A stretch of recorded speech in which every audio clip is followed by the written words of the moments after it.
took possession of Starwhite, she had no working instrumentation.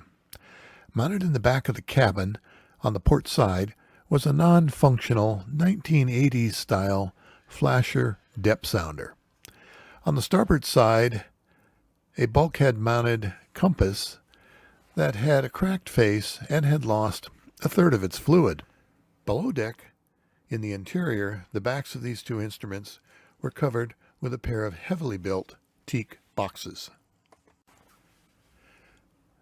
Dealing with the flasher-style depthsounder head was pretty straightforward. It was necessary to remove the teak covering box from the interior and then remove the flasher-style head from the back of the cabin, replacing it with a bronze deadlight.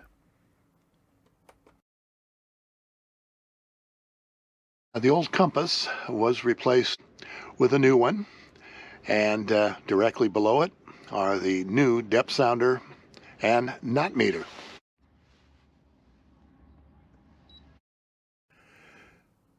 Construction of the instrument cover on the starboard side was a multi-phase process.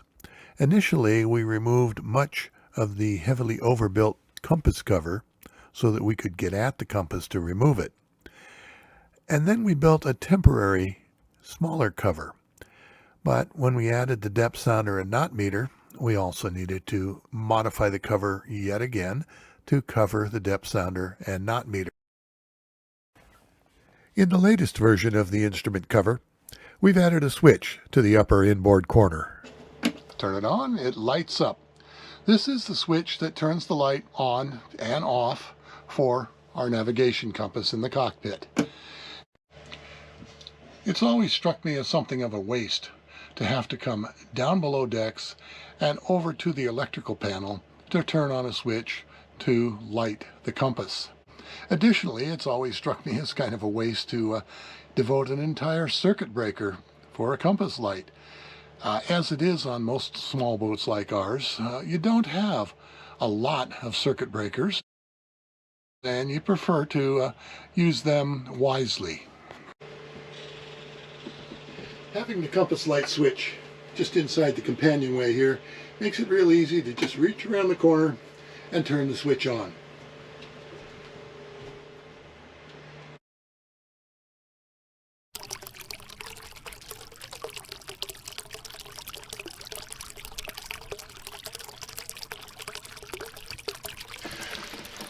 The paddle wheel for the Knotmeter is located under the cabin sole here, just across from the galley.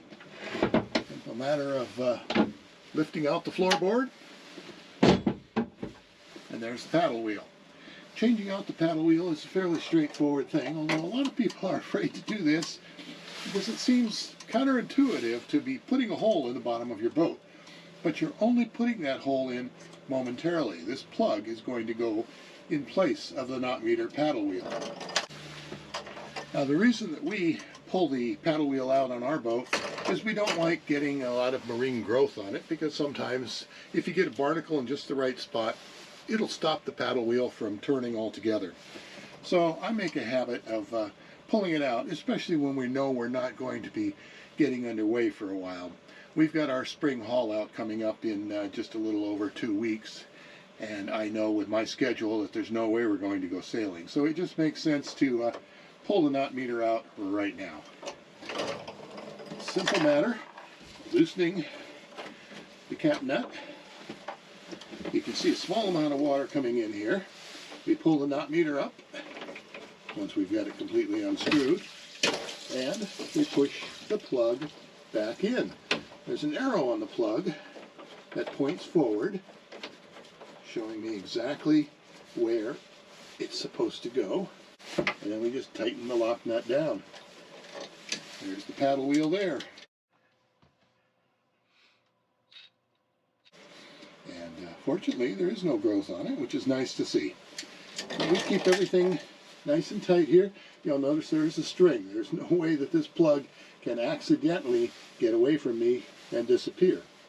I have spilled a little bit of water around here, but the total amount of water I've brought in is probably less than a cup.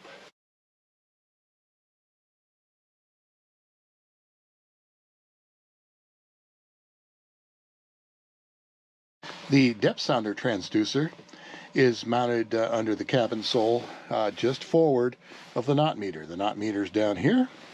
This is the depth sounder transducer. The depth sounder transducer is a permanent installation. You do not need to pull it out. It is necessary to put a thin coating of non-fouling paint over it on the bottom.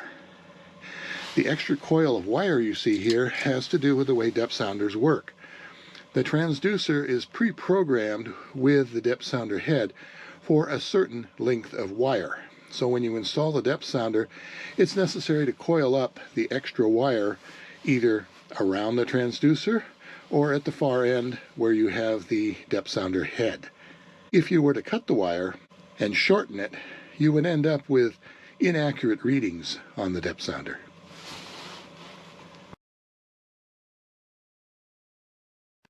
Well, a little excitement today. We got some new boat jewelry.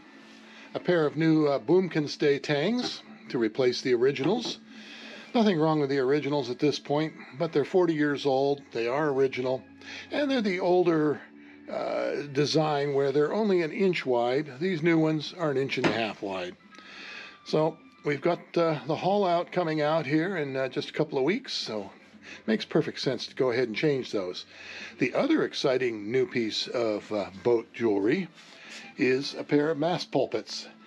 I'm just getting older, and anything I can get on deck to make things a little bit more stable and a little easier just makes perfect sense. So we're going to be putting a pair of mast pulpits on the cabin top.